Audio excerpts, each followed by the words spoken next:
We didn't dock with the alien ship. It took us. 1 second, our shuttle was cruising past the orbit of Pluto, chasing a faint radar anomaly. The next, the blackness ahead split open like a wound. The ship's hull wasn't metal, not exactly. It shimmered like liquid, folding around us in silence until our engines were useless. The lights in our cabin died. Our oxygen gauge was already in the red. Through the viewport, the interior stretched forever, a maze of curved walls that seemed to breathe. Thin mist floated in the air, glowing faintly from some hidden source. We called for command. No signal. Every step into the corridors was wrong. The walls flexed under our touch, warm and damp, as if we were walking through the inside of something alive. We kept hearing faint, wet sounds, movements far ahead, but they always stopped when we turned our helmet lamps toward them. The air tasted metallic, burning in our lungs. My suit feed told me we had less than 20 minutes left. I could feel the others slowing down, their breaths ragged, their voices breaking. Somewhere ahead, in the shifting black, a shape was waiting, tall, patient, still. It never came closer. It didn't need to. It knew the air would do its work. Now the mist is thicker. I can't see the others anymore. My oxygen alarm is screaming in my ears, but in the hiss between the beeps, I swear I can hear something else. Breathing. Not mine. But I'm getting ahead of myself. Let me start from the beginning, when we were still human and breathing Earth air in the cramped quarters of Meridian Station, floating in Jupiter's shadow. My name is Tyler Kowalski. 3 months ago, I was fixing atmospheric processors in the mining colonies around Europa. Nothing glamorous, just a wrench jockey from Buffalo who happened to test well for zero-G work. The pay was decent, the isolation sucked, but it beat the factory jobs back home. That morning, hell, I don't even know if it was morning anymore, I was calibrating the oxygen recyclers in Bay 7 when Lieutenant Brooks found me. Danny Brooks, a square-jawed asshole from somewhere in Texas who'd been riding my back since I'd arrived. He had that look in his eyes, the one that meant someone upstairs wanted something done that wasn't exactly in the manual. Kowalski, gear up, we've got a situation. I wiped the grease from my hands on my coveralls. What kind of situation? The kind that requires your particular skill set. He handed me a datapad. The screen showed a trajectory plot. Our position, then a long arc heading toward the outer rim. Deep space salvage. Something's been broadcasting on emergency frequencies near Pluto's orbit. My stomach dropped. Salvage meant bodies. It always meant bodies. How long have we been tracking it? 6 hours. Signals getting weaker. Brooks checked his chronometer. Shuttle leaves in 20 minutes. Pack light. This is supposed to be quick. I should have said no, should have told Brooks to find another sucker. But the hazard pay would clear my student loans, and after 3 months of breathing recycled air, the thought of seeing something, anything, new was too tempting. 20 minutes later, I was strapped into the Pioneer's co-pilot seat, watching Jupiter shrink behind us as we headed into the black. I wish I'd stayed in Buffalo. The Pioneer wasn't built for comfort. 3 cramped bunks, a galley the size of a closet, and enough supplies for maybe a week if we rationed carefully. Brooks piloted while I ran diagnostics on our salvage equipment. Behind us, Vasquez caught some sleep in the aft compartment. Miguel Vasquez was our communications specialist, a quiet guy from New Mexico who'd spent 5 years on the Mars orbital platforms before transferring to Jupiter sector. He had this habit of humming old country songs when he worked, something that usually drove me up the wall but somehow felt comforting out here in the black.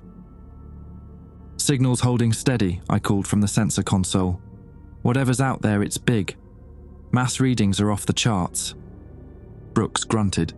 Could be a freight hauler, maybe one of the colony ships that went missing last year. I pulled up the trajectory data. The missing ships had all been heading for the Tau Ceti colonies, humanity's first attempt at true interstellar travel. 3 massive vessels, each carrying 10,000 colonists, had vanished somewhere beyond Neptune's orbit. No distress calls, no debris fields. Nothing. You think it's the new Shanghai? Maybe. Brooks adjusted our heading slightly. Command's been tight-lipped about the whole thing. Whatever happened to those ships, someone upstairs wants answers. The Pioneer's galley had this persistent coffee smell that mixed with the metallic tang of recycled air. It reminded me of the diner back home where I'd worked nights during college, that same mix of bitter caffeine and human sweat. Funny how the smallest things could make you homesick when you were millions of miles from anywhere. Vasquez wandered forward, rubbing sleep from his eyes. How long until we reach the coordinates? 6 hours, Brooks said. You should eat something. Once we start salvage operations, it's going to be all business. Vasquez nodded and headed for the food dispensers. The guy moved like a dancer, all fluid motions and careful balance. I'd caught myself watching him work more than once, the way his hands moved over the comm controls, how he'd bite his lower lip when he was concentrating. Not that I was looking for anything beyond professional respect, but 3 months in space made you notice things about people you might normally miss. Kowalski, you ever work a deep salvage before? Brooks asked. Nothing this far out, mostly just abandoned mining rigs around Europa. I pulled up the emergency frequency data. This signal, though, there's something weird about it. Weird how? I pointed to the wavelength analysis. The modulation, it's too clean. Emergency beacons are supposed to have drift, interference from cosmic radiation. This is broadcasting like it's in a laboratory. Brooks leaned over to look at the screen, his cologne, something expensive that he probably ordered from Earth, mixed with the machine oil scent of the cabin. Maybe their systems are just better shielded. Or maybe it's not a distress signal at all. That got his attention. What do you mean? Could be a lure. Pirates sometimes use fake emergency broadcasts to draw in salvage crews. I highlighted the signal's repeating pattern. Look at this timing. It's too perfect. Real emergencies don't broadcast on such precise intervals. Vasquez returned with a protein bar and a cup of something that might have been coffee in another life. What are we talking about? Kowalski thinks our mystery ship might not be as innocent as it seems. Vasquez shrugged. Wouldn't be the first time Command sent us into a shitstorm without proper intel. He bit into his protein bar and made a face. Jesus, these things taste like cardboard. Better than the fish rations, I said, and everything's better than the fish rations. Brooks pulled up the navigation display. Our little blue dot was creeping across the outer solar system, following a course that would take us well beyond the heliopause. Out here, the sun was just another star and Earth was nothing but a memory. Contact in 5 hours, he announced. I want everyone suited up and ready to board. We go in fast, grab whatever data we can find, and get the hell out. I ran another sensor sweep. Still nothing but that pristine emergency signal, broadcasting its perfect distress call into the void. But there was something else now. A faint electromagnetic signature that hadn't been there before. Brooks, you might want to see this. He came over to look at my screen. The electromagnetic reading was subtle, almost lost in the background radiation, but it was definitely artificial. Power source? He asked. Has to be. Something big too. The energy output is enormous. Maybe their fusion reactor is still running. That would explain why the emergency beacon is so clean. I wasn't convinced. In my experience, anything that seemed too good to be true in space usually was. But Brooks was the mission commander, and I was just the guy who fixed things when they broke. Vasquez, try hailing them on standard frequencies, Brooks ordered. Vasquez moved to the communications console and began transmitting. Unknown vessel, this is ESA Shuttle Pioneer responding to your emergency signal. Please respond. We waited, nothing but static. Try again. Unknown vessel, this is Pioneer. If you can hear this transmission, please respond on any frequency. Still nothing. Maybe their comm array is damaged, I suggested. Brooks nodded. We'll know soon enough. Everyone get some rest. Once we reach those coordinates, I want us sharp. As I settled into my bunk, I couldn't shake the feeling that we were making a mistake. The signal was too clean, the power readings too strong. Whatever was waiting for us out there, it wasn't some crippled colony ship drifting helplessly in the dark. But Brooks was right about one thing: we'd know soon enough. The proximity alarm woke me from restless sleep. Red lights bathed the cabin as I stumbled to the main console, still groggy from whatever dreams had been chasing me through the dark. "Contact," Brooks announced, his voice tight with something between excitement and fear. "Visual confirmation in 30 seconds. I strapped myself into the co-pilot seat while Vasquez fired up the communications array. Outside the viewport, space looked empty, just the usual carpet of distant stars and the faint glow of the Milky Way. But our sensors were screaming about something massive dead ahead. "There," Vasquez whispered, pointing through the reinforced glass. At first, I thought it was an asteroid, a dark, irregular shape silhouetted against the cosmic background. But as we drew closer, details emerged that made my mouth go dry. The surface wasn't rock. It was smooth, almost organic, with flowing curves that hurt to look at directly. The emergency beacon was definitely coming from inside. "Jesus Christ," I breathed. "How big is that thing?" Brooks checked the ranging data. 12 kilometers long, maybe 4 wide. It's not showing up on our ship databases. The vessel, if you could call it that, didn't follow any design principles I'd ever seen. Human spacecraft were all angles and efficiency, built for function over form. This looked like it had been grown rather than constructed, its hull rippling with patterns that seemed to shift when I wasn't looking directly at them. "Still no response to our hails," Vasquez reported, "but I'm picking up electromagnetic activity. Something's definitely alive over there." "Alive how?" "Power systems, maybe artificial gravity. The readings are strange." I pulled up our salvage protocols on the secondary screen. Standard procedure was to dock with the derelict vessel, establish an airlock seal, and begin systematic exploration. But looking at that thing floating in the void, I couldn't imagine where we'd even attach our docking clamps. "Brooks, I don't think this is one of ours." He was silent for a long moment, studying the alien architecture through the viewport. "No shit, Kowalski, but that's an Earth emergency frequency. Someone over there has human technology. Or they want us to think they do." Vasquez looked up from his console. "Could be survivors from one of the missing colony ships. Maybe they were taken aboard, same as we're about to be." The thought sent ice through my veins. 10,000 colonists from the New Shanghai alone, if even a fraction of them were still alive after whatever had happened to them. "Bring us in slow," Brooks ordered. "I want a full sensor sweep of their hull. Look for docking ports, airlocks, anything that looks familiar." As we approached, the alien ship's surface revealed more disturbing details. What I'd taken for smooth curves were actually covered in a network of fine lines. Not panel joints or weld seams, but something that looked almost like veins or arteries running beneath translucent skin. "Tyler." Vasquez's voice was barely above a whisper. "Look at section 7. I followed his pointing finger to a section of hull about 2 kilometers ahead. The surface there was different, rougher, with protrusions that definitely weren't part of the original design. It took me a moment to recognize what I was seeing. Human spacecraft components, hull plating, sensor arrays, even what looked like an intact shuttle bay, all of it fused into the alien structure like tumors growing on healthy tissue. "Those are our ships," I said. "The missing colony vessels." Brooks activated the recording system. "This is Pioneer, mission log Alpha 77. We have visual confirmation of human debris integrated into an unknown vessel of non-terrestrial origin. Recommend immediate notification of Fleet Command." "Good luck with that," Vasquez muttered. "We're way beyond transmission range." I was studying the fused human components when something caught my eye. Movement.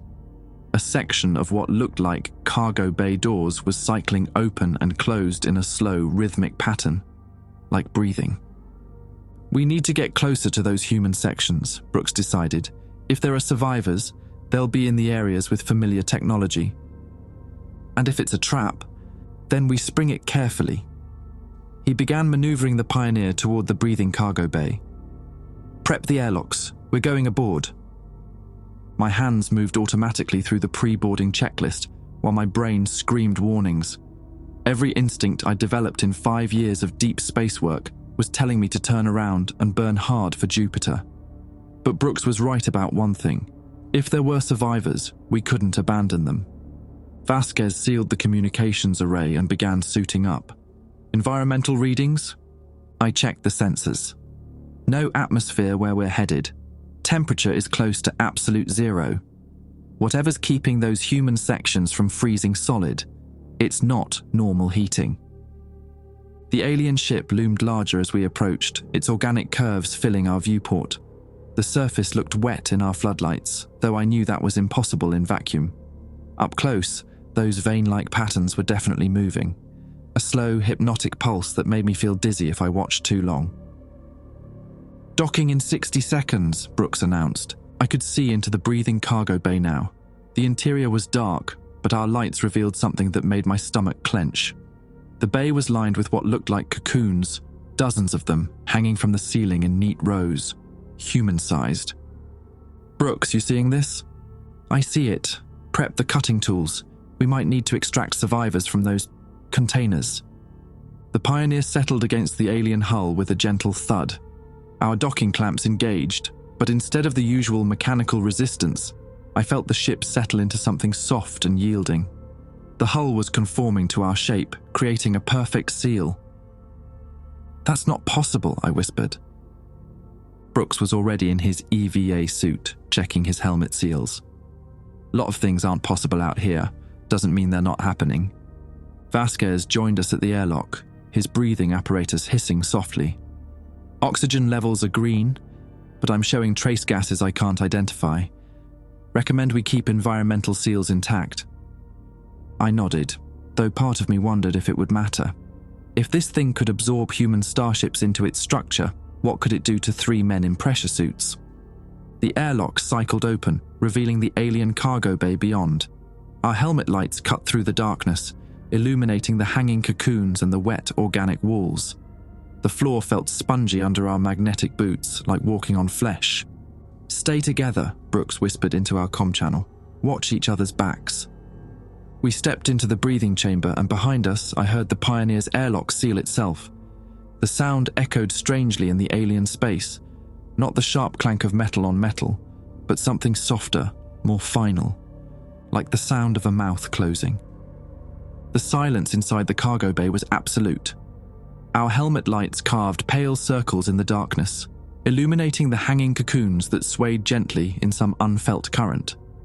The organic walls pulsed with that same hypnotic rhythm, and I realized the entire chamber was breathing around us. "Tyler," Vasquez whispered, his voice crackling through the comm. "Those cocoons, there's something inside them." I focused my light on the nearest pod. Through the translucent membrane, I could make out a human shape. Arms, legs, a face turned toward us with eyes closed. The figure looked peaceful, almost serene, floating in whatever fluid filled the cocoon. "Survivors," Brooks breathed. "Jesus, there must be 50 of them in here." I moved closer to examine the cocoon's exterior. The membrane was warm to the touch, even through my gloves, and I could see a network of thin tubes connecting it to the walls. Feeding tubes, maybe, or something worse.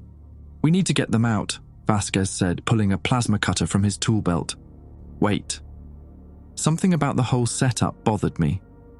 "Look at their clothes." The figure in the nearest cocoon wore a blue jumpsuit with ESA insignia, standard colony ship attire. But the fabric looked fresh, unworn. After months or years in this place, shouldn't it show some deterioration? Brooks was already approaching another cocoon. "This one's moving." Sure enough, the figure inside was shifting slightly, limbs twitching as if in REM sleep. Its face turned toward our lights, and I saw familiar features. A woman, maybe 30 years old, with short brown hair and laugh lines around her eyes. "She's alive," Brooks said. "We have to try." Before I could stop him, he activated his plasma cutter. The beam sliced through the cocoon's membrane with a wet, tearing sound, and fluid gushed onto the deck. The woman inside convulsed, her eyes snapping open to reveal pupils dilated to pinpricks. She tried to scream, but only managed a wet gurgling sound as more fluid poured from her mouth. Her skin was wrong. Too pale, almost translucent, with dark veins visible beneath the surface. When she reached for Brooks, I saw that her fingers ended in small, sharp points. Get back! I shouted, but it was too late. The woman's hand clamped onto Brooks's helmet with inhuman strength. Her fingertips punched through the faceplate like it was tissue paper, and pressurized air began hissing out. Brooks stumbled backward, clawing at his helmet as the woman held on, her mouth opening to reveal rows of needle-sharp teeth. Vasquez hit her with the plasma cutter, the beam severing her arm at the elbow. She dropped to the deck, twitching and making that awful gurgling sound, while dark fluid leaked from the stump. Brooks collapsed next to her, his helmet cracked and his breathing ragged. "Emergency seal!" I shouted, rushing to help him. "Vasquez, the patch kit!" Brooks was turning blue inside his damaged helmet. His hands shook as he tried to activate the emergency oxygen supply, but I could see he was already losing consciousness. Vasquez slapped a temporary seal over the largest crack while I rerouted Brooks's air supply through his backup tank. "Come on, you bastard," I muttered, checking his vitals on the suit display. His heart rate was erratic, and his oxygen saturation was dropping fast. Around us, the other cocoons were beginning to stir. The plasma cutter's discharge had triggered some kind of response, and I could see figures moving inside their membranes, pressing against the walls with increasing urgency. "We need to move," Vasquez said, his voice tight with fear. "Now." I grabbed Brooks under the arms and started dragging him toward what looked like a corridor leading deeper into the ship. The deck felt even spongier now, and I realized the breathing rhythm had accelerated. The entire chamber was getting agitated. Behind us, I heard the wet, tearing sound of cocoons splitting open. The corridor beyond the cargo bay was a nightmare of organic architecture. The walls curved and twisted in impossible directions, lined with those same vein-like patterns that pulsed with bioluminescent light. The air here was thicker, almost soupy, and our helmet lamps barely penetrated a few meters ahead. "This is fucked," Vasquez said, helping me carry Brooks. "This whole ship is alive." I'd been thinking the same thing. The surface we walked on yielded slightly with each step, like walking on a giant tongue. Occasionally, I felt something shift beneath the floor, a muscle contraction or nervous twitch in whatever massive organism we'd entered. Brooks stirred in our arms, his eyes focusing with effort. Where are we?" "Inside the ship," I said. "Your helmet's compromised. We need to find another way out." He tried to stand on his own, swaying dangerously. "The survivors." "They're not survivors," Vasquez said bluntly. "There's something else now. Something that wants to kill us." We pressed deeper into the corridor, following the faint light emanating from the walls. The passage branched ahead, splitting into 3 separate tunnels that disappeared into darkness. Each one pulsed with that same organic rhythm, like blood vessels leading to different organs. "Which way?" Vasquez asked. I was about to suggest we pick at random when I noticed something that made my blood freeze. Carved into the junction wall, almost hidden in the organic texture, were human letters. New Shanghai, Deck 7. "One of the colony ships," I whispered. "We're inside a section of the New Shanghai." Brooks leaned against the wall, his breathing still labored. "The whole ship? Absorbed?" "Looks like it." I studied the carved letters. They were rough, probably cut with an emergency tool by someone trying to leave a record. Someone survived long enough to mark their location. The left tunnel showed more human modifications, emergency lighting strips that had been fused into the organic walls, creating a sickly green glow. But the lights flickered in an irregular pattern, and some sections were completely dark. "That way," I decided, pointing left. "If there's any human tech still functioning, that's our best shot." We started down the tunnel, Brooks leaning heavily on both of us. The walls here were different, smoother, with fewer visible veins. But as we walked, I began to notice something that made my skin crawl. The walls were covered in small indentations, perfectly human-shaped. Handprints. Hundreds of them, pressed into the surface like people had been trying to claw their way out. "Don't look at the walls," I told Vasquez, but it was too late. He was staring at a particularly clear print, 5 fingers splayed in obvious desperation. "How many people were on those colony ships?" he asked quietly. 30,000 across all 3 vessels, Brooks managed to say. We kept walking. The handprints gave way to full-body impressions. Human forms pressed into the walls like bugs trapped in amber. Some still moved, twitching fingers or turning heads to follow our passage. Their eyes were open, aware, but their mouths were sealed shut by the organic material. This is how it feeds, I realized. It keeps them alive, aware, but trapped, like a living battery farm. Vasquez stopped walking. Tyler, look at your suit readings. I checked my environmental display and felt my stomach drop. My oxygen levels were normal, but there was something else. Trace organic compounds were showing up in my air supply. Microscopic spores or particles that were somehow getting through my filtration system. The ship's contaminating us, I said. It's been doing it since we came aboard. Brooks laughed, a bitter sound that crackled through our comm system. That's why I was so eager to cut open that cocoon. It's been influencing our decisions, making us want to help. I thought back to our approach, how eager we'd all been to board despite the obvious danger. How Brooks had ignored my warnings about the too perfect emergency signal. The ship hadn't captured us. We'd delivered ourselves willingly. How long do we have? Vasquez asked. I ran a quick calculation based on the contamination rate. Maybe an hour before the concentration reaches critical levels. After that, I didn't need to finish. We'd all seen what happened to the colonists. Ahead of us, the tunnel opened into another chamber. This one was definitely human in origin, a medical bay from one of the colony ships, complete with surgical tables and monitoring equipment. But everything was grown into the walls now, fused and integrated into the alien organism. And standing in the center of the room, perfectly human and impossibly clean, was a figure I recognized from the mission briefings. Captain Rebecca Morrison of the New Shanghai, her uniform crisp and her smile welcoming. "Gentlemen," she said in a voice like honey over broken glass, "welcome aboard. I've been waiting so long for someone to join us." The figure standing in the medical bay wore the uniform of a colonial fleet captain, but everything about him was wrong. His skin had that same translucent quality we'd seen in the cocoons, and when he smiled, I caught a glimpse of something sharp behind his lips. "Captain Morrison," Brooks whispered, recognizing him from the mission files. "Robert Morrison of the New Shanghai." Morrison's smile widened. "Lieutenant Brooks, Tyler Kowalski, Miguel Vasquez." He spoke our names like he was savoring the taste. "I've been monitoring your approach for hours. The collective is very excited to meet you." "The collective?" I kept my hand near my plasma cutter, though I doubted it would do much good. "The 30,000 souls you've come to rescue." Morrison gestured to the walls around us, and I realized the handprints were pressing outward more urgently now, as if the trapped colonists were trying to respond to his voice.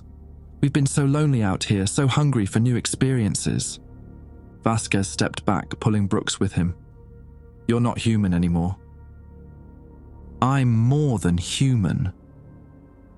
Morrison's eyes reflected our helmet lights like a cat's. "We all are. The ship doesn't just feed on us, gentlemen. It elevates us, makes us part of something greater." I checked my contamination readings again. The organic compounds in my air supply had doubled in the last few minutes. Whatever this thing was doing to us, it was accelerating. "The emergency beacon," I said. "You've been using it to lure salvage crews." Morrison nodded. "A dozen ships over the past year. Each one brought us new voices, new memories to share. The collective grows stronger with every addition." Brooks was swaying on his feet, his damaged helmet making his breathing even more labored. But there was something else wrong with him too. His pupils were starting to dilate, and when he spoke, his voice had a dreamy quality. "It wouldn't be so bad," he said quietly. "Being part of something larger. Brooks, snap out of it." I grabbed his arm, but he pulled away with surprising strength. "Think about it, Tyler. No more loneliness. No more wondering if your life matters. We'd be connected to 30,000 other minds. We'd never be alone again." Morrison clapped his hands together in delight. "Yes. You're beginning to understand. The contamination helps you see clearly, strips away the fear and selfishness that keeps you isolated." I could feel it too, a warm, seductive pull in the back of my mind. The idea of belonging to something vast and eternal was becoming more appealing by the minute. But part of me, the part that had grown up fixing things in dirty factories, recognized a sales pitch when I heard one. "What happened to your ship's independence?" I asked Morrison. "Your command authority? Your humanity?" His smile flickered for just a moment. "Small prices for immortality." Bullshit. I activated my plasma cutter, the beam casting harsh shadows on the medical bay walls. "You're a slave, same as the rest of them. This thing isn't elevating you, it's digesting you slowly." Morrison's expression shifted, revealing something predatory beneath the human facade. "You will understand soon enough. The contamination is already in your bloodstream. Soon you'll stop fighting and embrace what you're becoming." Around us, the medical equipment was beginning to move. Surgical arms unfolded from the walls, their instruments gleaming in our lights. Examination tables shifted position, forming a crude circle around us. The ship was preparing to process 3 more additions to its collection. Vasquez grabbed my shoulder. "Tyler, we need to go, now." But Brooks wasn't moving. He was staring at Morrison with a look of growing fascination, his contamination levels clearly reaching critical mass. When I tried to pull him toward the exit, he resisted. "Don't you feel it?" Brooks asked. "The connection." I can hear them whispering. All of them. They're trying to tell us something important. I could hear it too, a faint susurrus at the edge of perception, like voices just below the threshold of hearing. The trapped colonists were indeed trying to communicate, but I didn't think it was the welcome message Brooks was receiving. Morrison began walking toward us, his movements too fluid, too coordinated. "The integration process is painless. You'll retain your memories, your personalities. You'll simply become part of something magnificent." "Miguel," I said quietly, not taking my eyes off Morrison. "Can you hear what they're really saying?" Vasquez nodded, his face pale inside his helmet. "It's not a welcome. It's a warning." The whispers were getting louder, more urgent. Fragments of words reached us through the organic walls. "Run. Trap. Don't trust. It lies." But Brooks either couldn't hear the real message or didn't want to. He was walking toward Morrison now, his movements becoming as fluid and unnatural as the captain's. "Danny, stop," I called, but he wasn't Danny Brooks anymore. The contamination had reached his brain, rewriting his thoughts and priorities. When he turned to look at us, his pupils had expanded to consume almost his entire iris. "You're fighting evolution," he said in a voice that wasn't quite his own. "The ship is offering us transcendence, and you're too afraid to accept it." Morrison reached out to take Brooks' hand. "Welcome to the collective, Lieutenant. Your experiences will enrich us all." The moment their skin touched, Brooks convulsed. His suit readings spiked as something flowed between them. Information, memories, maybe even his soul. When the transfer finished, Brooks straightened up with that same predatory smile Morrison wore. "Tyler," he said, but it wasn't Brooks talking anymore. It was the ship, using his voice. "Miguel, there's no escape. The contamination is irreversible. Why not make this easy on yourselves?" I fired the plasma cutter at the nearest surgical arm, severing it in a shower of sparks and organic fluid. The ship's response was immediate. Every surface in the medical bay began secreting a thick, viscous substance that made the air itself harder to breathe. "Run," I told Vasquez, and we bolted for the exit. Behind us, Morrison and the thing wearing Brooks' face began to laugh in perfect unison. The sound followed us down the corridor, echoing through the organic tunnels in ways that shouldn't have been possible. "Where are we going?" Vasquez gasped as we ran. I checked our position on my suit's inertial navigation system. "Back to the Pioneer. If we can reach our ship, maybe we can break free before the contamination gets us too." But even as I said it, I could feel the warm seduction growing stronger in my mind. The whispers of the trapped colonists were fading, replaced by something more appealing, the promise of belonging, of never being alone again. My contamination readings were approaching Brooks' levels. Soon, I'd be walking back to Morrison with the same dreamy smile, ready to join 30,000 other voices in eternal communion. Unless we found a way to fight back. The corridor ahead branched again, and this time I could see familiar hull plating, sections of our own shuttle integrated into the ship's structure. The Pioneer was being absorbed, just like all the others. But maybe if we hurried, there might still be time to reach the parts that hadn't been transformed yet. Time to discover if 3 men could outsmart a creature that had been hunting in space, for God only knew how long. The sight of our shuttle being consumed stopped me cold. The Pioneer's hull was dissolving into the alien structure like sugar in acid, metal plating flowing and reshaping itself into organic curves. Our escape route was disappearing in real time. "Fuck," Vasquez breathed, his voice hollow through the comm. "How long do we have?" I checked the absorption rate on my scanner. Maybe 10 minutes before the cockpit is gone. After that. We both knew what came after that. No ship meant no oxygen recycling, no navigation, no way to call for help. We'd be trapped here until the contamination finished what it had started. "The reactor," I said, studying the readings. "It's still intact. If we can reach the engine compartment before it's absorbed, maybe we can trigger an overload." Vasquez looked at me like I'd lost my mind.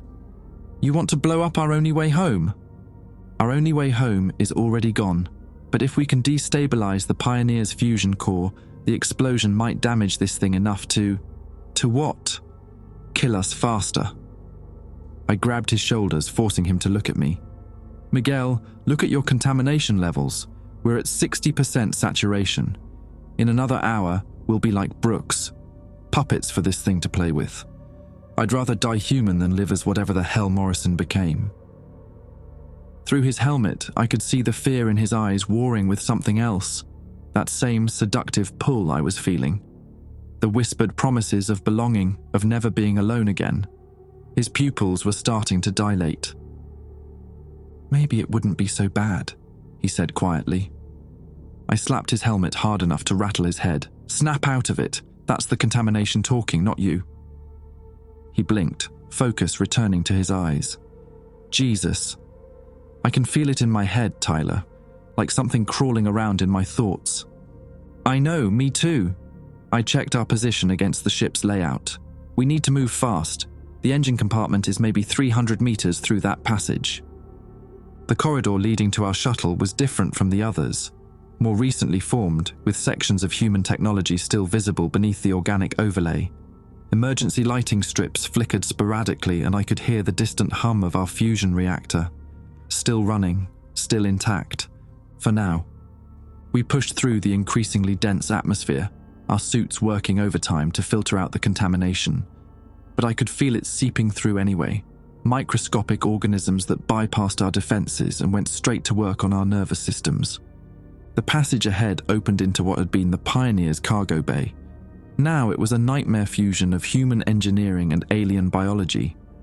Our supply crates had become nodes in a vast network of pulsing tubes, and the deck plating rippled like water with each of our footsteps. "Tyler." Vasquez pointed to something that made my blood freeze. Brooks was waiting for us. He stood in the center of the transformed cargo bay, but he wasn't alone. Morrison was there too, along with a dozen other figures I recognized from the colony ship manifests. They formed a semicircle around the entrance to the engine compartment, blocking our path. "You're being irrational," Brooks said in that too calm voice. "The contamination is a gift. Why fight it?" I activated my plasma cutter, but Morrison shook his head. "That won't work here, Tyler. This is the ship's heart now. Any damage you cause will only make it angry." As if responding to his words, the walls around us began to constrict. The ceiling lowered, the passages narrowed, and I realized we were inside something's gullet. The ship was preparing to digest us alive. "The reactor," I whispered to Vasquez. "We have to reach the reactor." But Vasquez wasn't listening. He was staring at the assembled figures with a look of growing wonder. His contamination levels had spiked again, and when he spoke, his voice had that same dreamy quality Brooks had developed. "They're beautiful," he said. "Can you see it, Tyler? The connection between them? They're all part of the same mind now." "Miguel, no." I reached for him, but he stepped away. "I can hear them singing, all 30,000 voices harmonizing together. It's the most beautiful sound I've ever heard." Morrison smiled. Miguel understands. He's ready to join us." Vasquez began walking toward the group, his movements becoming fluid and coordinated, but as he passed me, he leaned close to my helmet and whispered something that cut through the contamination's influence like a knife. "Reactor control is behind them. When I distract them, run." Before I could stop him, he lunged at Morrison with his plasma cutter. The beam caught the captain in the chest, burning through his uniform and revealing the writhing mass of organic technology beneath. Morrison screamed, not in pain but in fury, and the entire cargo bay convulsed in response. The other figures converged on Vasquez, their human facades melting away to reveal the predatory creatures underneath. He fought with desperate skill, his cutter carving through synthetic flesh and alien machinery, but there were too many of them. I ran. The engine compartment was a maze of pipes and conduits, most of them still recognizably human. The fusion reactor sat at the center like a metallic heart, its containment field glowing with barely contained energy. Emergency protocols were already flashing on the control screens. The alien absorption was destabilizing the magnetic bottles. Behind me, I could hear Vasquez screaming. I forced myself not to look back as I accessed the reactor controls. The fusion core was running at 90% efficiency, well within normal parameters. But if I could overload the containment field, dump the entire fuel reserve into the reaction chamber at once, the explosion would vaporize everything within 50 kilometers. My fingers moved across the control interface, bypassing safety interlocks and redirecting coolant flow. The reactor began to whine as temperatures climbed beyond design specifications. Warning alarms filled the compartment with their urgent wailing. Vasquez's screams had stopped. I didn't want to know what that meant. The contamination was making it hard to think clearly. Part of me was already reaching for the emergency shutdown, ready to abort the overload and walk peacefully back to Morrison's welcoming arms. The collective was calling to me, promising warmth and companionship and an end to the crushing loneliness of deep space. But another part of me, the part that remembered fixing broken machines in buffalo factories, the part that knew the difference between belonging and slavery, kept working. Magnetic containment offline, fuel injection, maximum, reactor temperature approaching critical.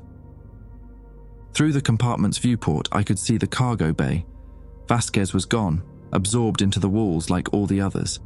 In his place stood a figure that might have been him once, but the eyes were wrong and the smile was too wide. Brooks and Morrison were approaching the engine compartment, their movements patient and confident. They knew I couldn't escape. The reactor overload would take another 3 minutes to reach cascade failure, and I had maybe 30 seconds before they reached me. Unless...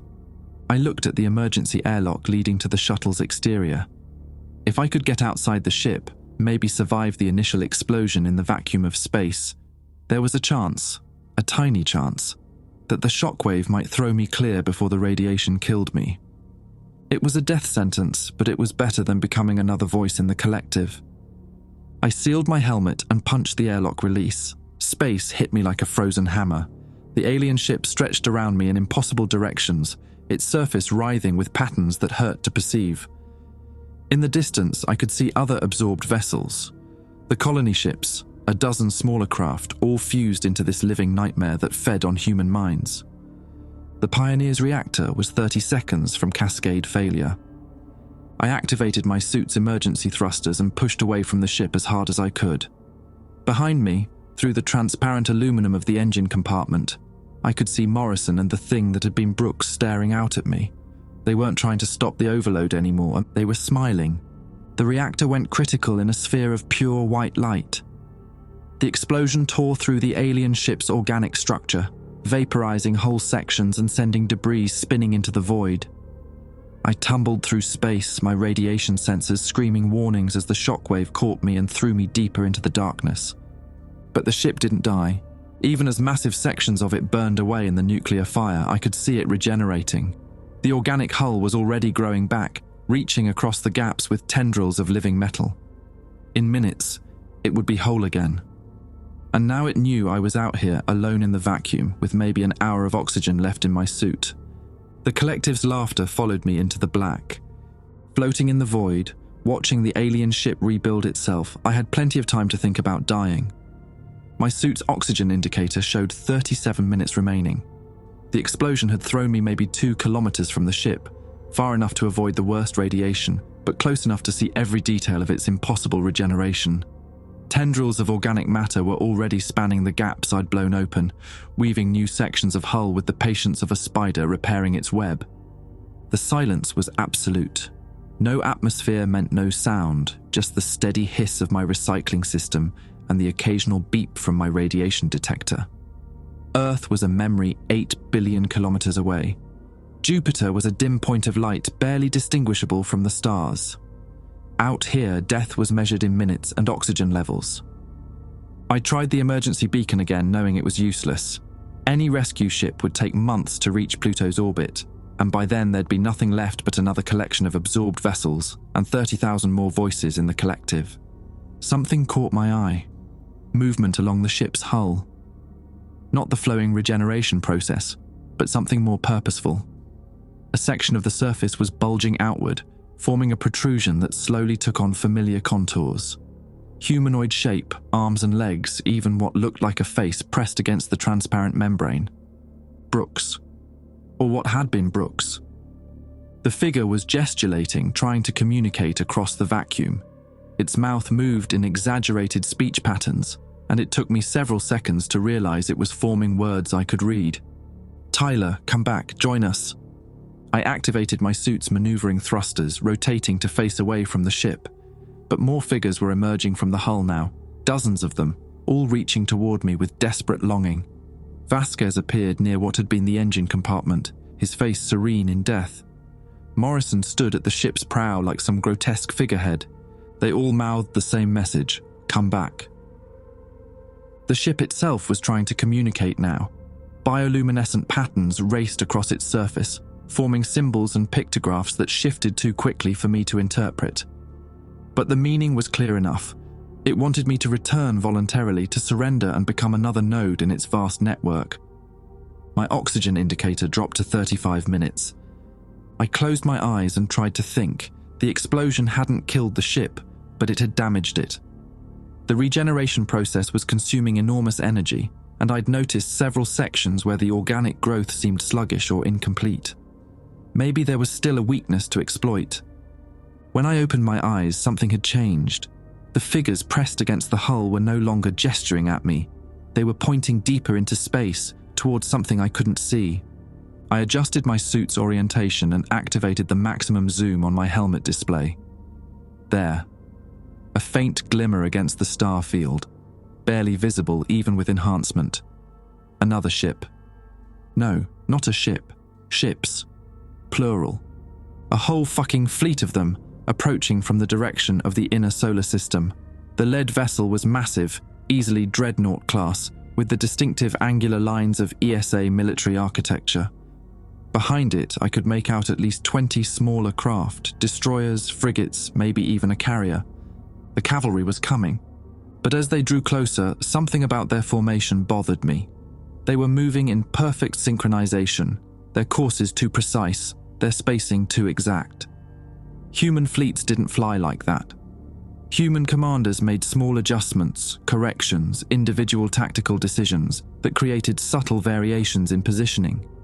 These ships moved like parts of a single organism.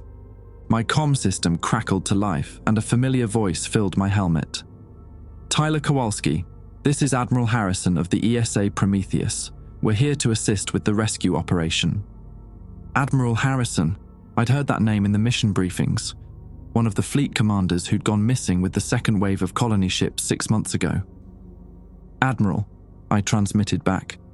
"The situation is not what command briefed you. This is not a rescue operation. The alien vessel is hostile and we're aware of the situation, Tyler." Harrison's voice was calm, patient, exactly like Brooks had been after his transformation. "The collective has been expecting you. We've come to bring you home." The approaching fleet wasn't a rescue, it was another trap.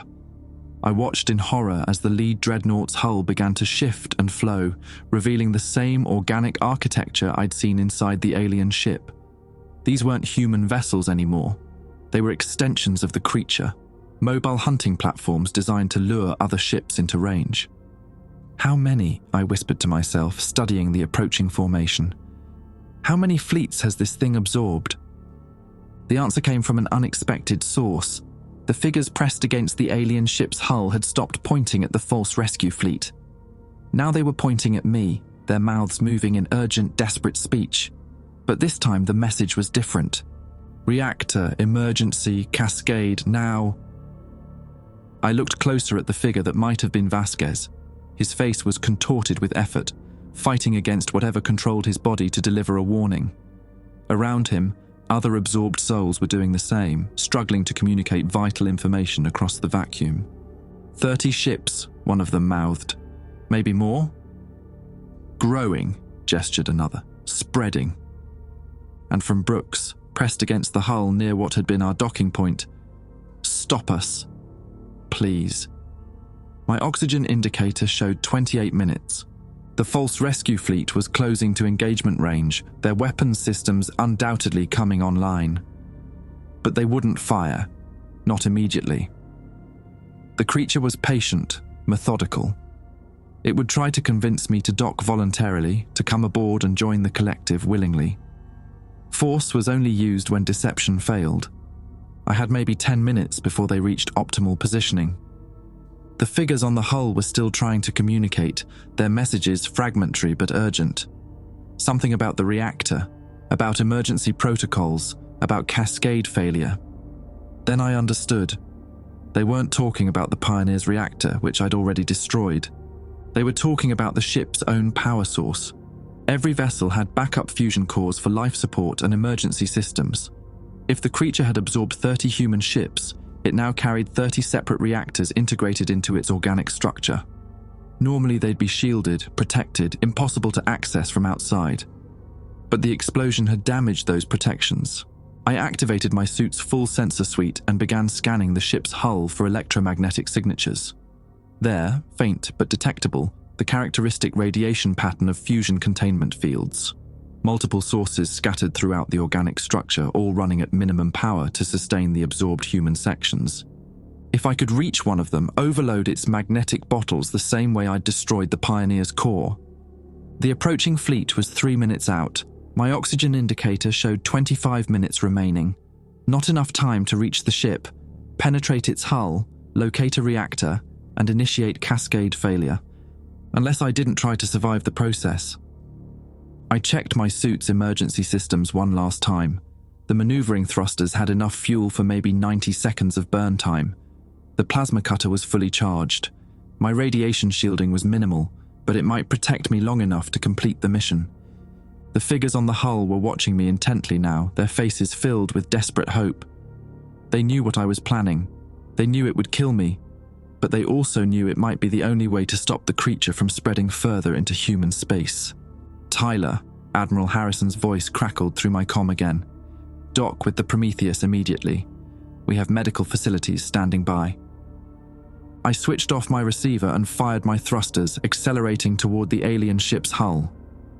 The absorbed souls pressed against the surface tracked my approach, their faces a mixture of relief and sorrow. They'd been waiting so long for someone to end their nightmare.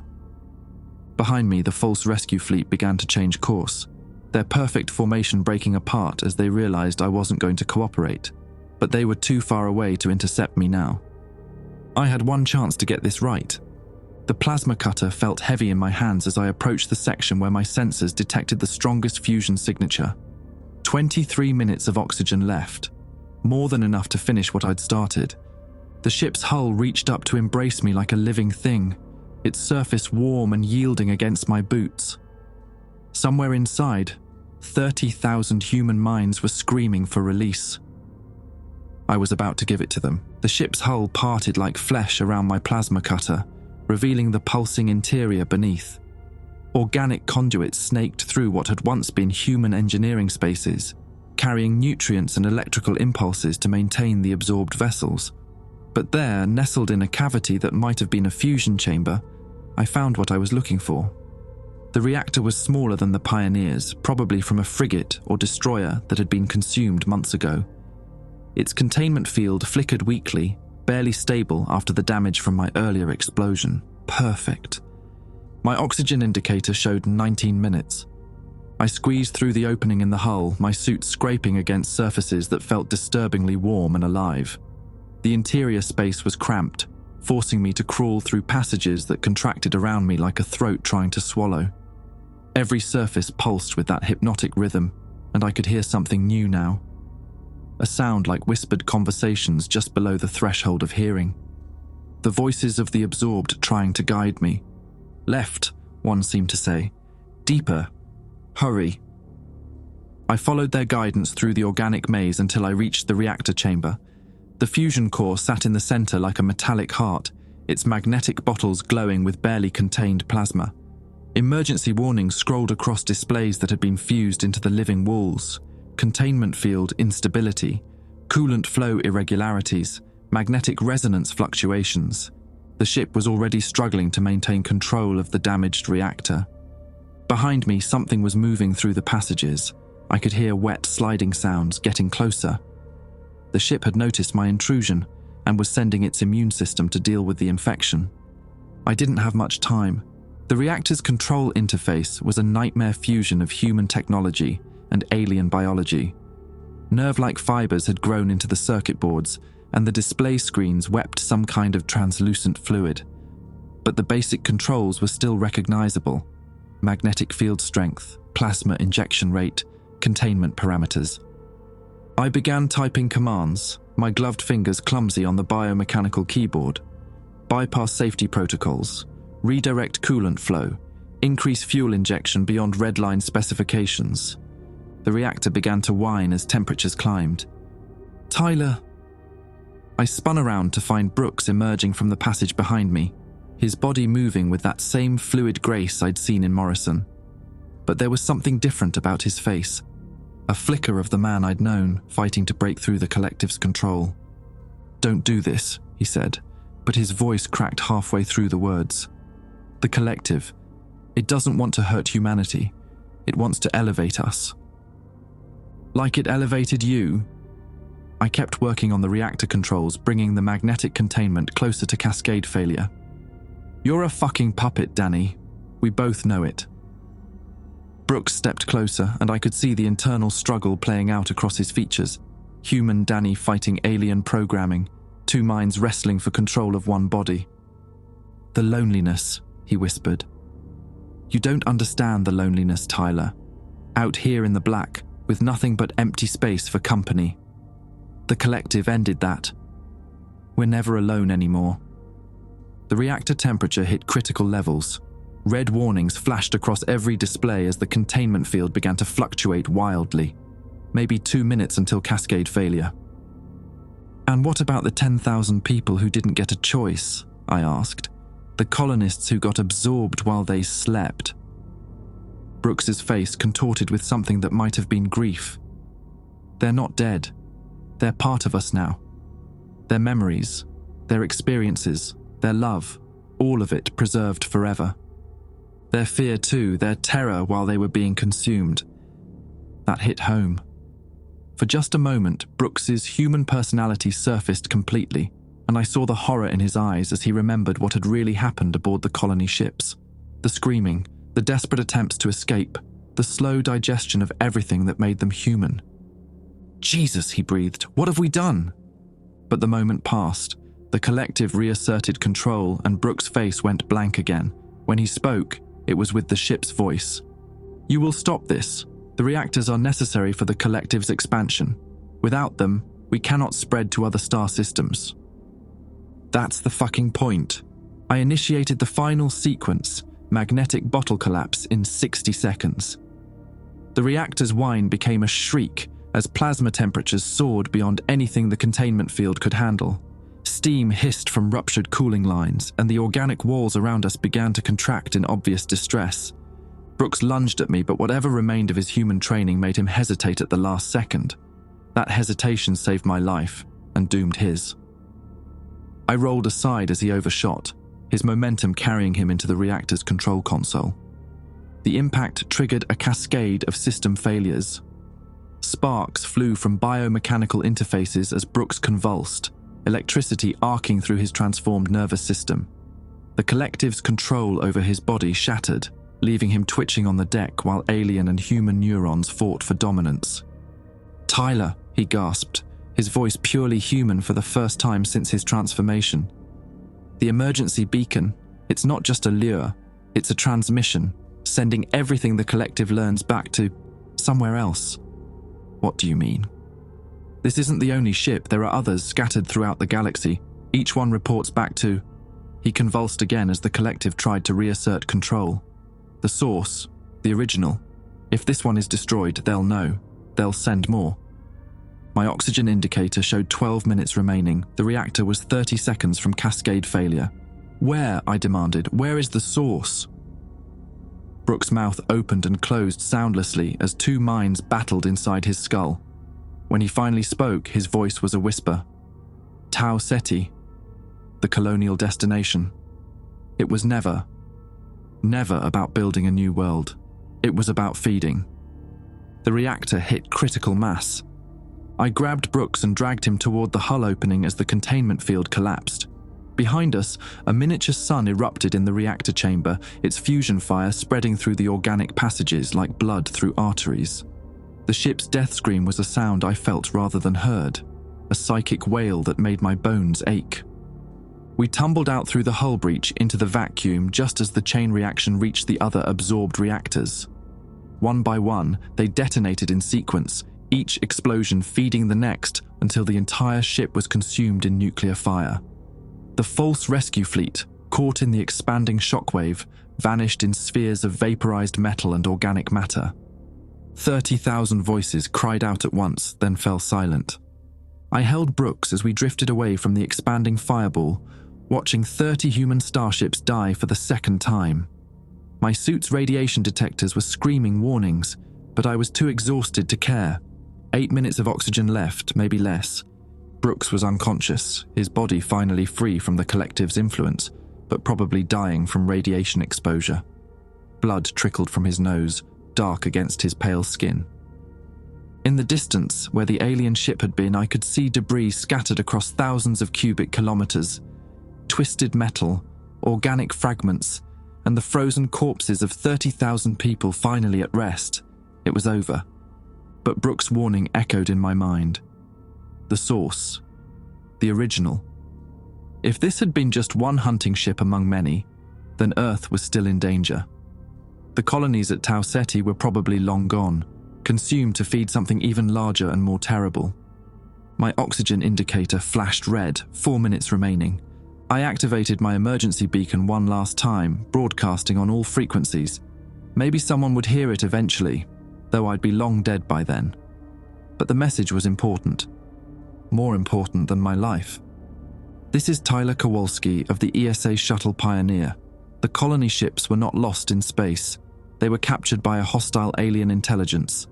The creature has spread to multiple star systems and is using human technology to expand its hunting range. Tau Ceti system is compromised. Repeat, Tau Ceti is compromised. Do not send rescue missions. Do not investigate the missing fleets. Quarantine the outer colonies until you find a way to fight these things." I paused, looking at Brooks' unconscious form floating beside me. "Tell our families we died human." The oxygen alarm began its final countdown. I died watching the stars. Brooks passed first, the radiation finally claiming what the collective had left of him. His last words were, "Thank you," whispered so quietly I almost missed them over the hiss of my failing life support. I held his hand until the cold claimed him completely. My oxygen ran out 17 minutes later. The emergency beacon kept broadcasting long after my heart stopped. A tiny electronic voice crying into the void, carrying my warning toward the inner solar system at the speed of light. It would take hours to reach Jupiter, days to reach Earth. By then, the Admiralty would have noticed the missing rescue fleet, the silence from Pluto sector. By then, they might actually listen. From the personal log of Admiral Catherine Walsh, ESA Deep Space Command, dated 8 months after the Pluto incident, the recovery team found Kowalski's body drifting 3,000 kilometers from the debris field, perfectly preserved by vacuum and cold, his suit recorder intact. We've listened to his final transmission 47 times now, cross-referenced it with every scrap of data from the outer colonies. He was right about Tau Ceti. The probe we sent to investigate found nothing where New Geneva should have been, just empty space and a faint electromagnetic signature that matches the readings from Kowalski's suit. Whatever took our colonies has been hunting for at least 2 years, maybe longer. The Joint Chiefs want to send a battle fleet to investigate. Admiral Morrison, not the thing that wore his face, but his brother James, is pushing for immediate military action. He doesn't understand that conventional weapons won't work against something that can absorb starships like nutrients. I've ordered a complete communications blackout for all systems beyond Jupiter. No more colony missions, no rescue operations, no deep space exploration until we figure out how to fight these things. The outer settlements are screaming about isolation, about abandoning human expansion into the galaxy. Let them scream. Kowalski saved us from something worse than death. He saved us from becoming food for a creature that feeds on consciousness itself. His sacrifice bought us time to prepare, to study, to maybe find a weapon that can kill something that absorbs fusion fire and turns human ships into hunting platforms. The debris field at Pluto is still expanding, scattered across billions of cubic kilometers. Our analysis teams estimate 34 vessels were destroyed in the chain reaction. Colony ships, military escorts, the false rescue fleet that had been hunting in the outer system for months. 30,000 people finally at rest. Their nightmare ended by a maintenance worker from Buffalo who chose to die human rather than live as something else. We found fragments of the original alien ship embedded in asteroid debris, samples of that organic technology that could reshape metal like clay. The research teams are calling it programmable matter, a substance that responds to electromagnetic fields and biological neural patterns. They think they can weaponize it, turn the creature's own tools against it. I hope they're right, because Kowalski's beacon picked up something else in those final moments before his oxygen ran out. Another electromagnetic signature, much fainter, broadcasting from the direction of Alpha Centauri. Then another from Wolf 359, and another from Barnard's star. The hunting ships are spreading. We have maybe 5 years before one of them notices Earth's radio chatter and comes to investigate. 5 years to build weapons that can kill gods, to prepare defenses that can stop something that turned our greatest colonial achievement into a feeding ground. 5 years to prove that Tyler Kowalski's sacrifice meant something. I pray it's enough. End personal log. In the cold between the stars, a piece of debris tumbles slowly through the dark. Once it was part of a fusion reactor, human engineering at its finest. Now it drifts toward the inner system, carrying microscopic traces of organic matter that pulse faintly with their own light. The collective is patient. The collective is eternal. The collective remembers Tyler Kowalski, and it is very, very hungry.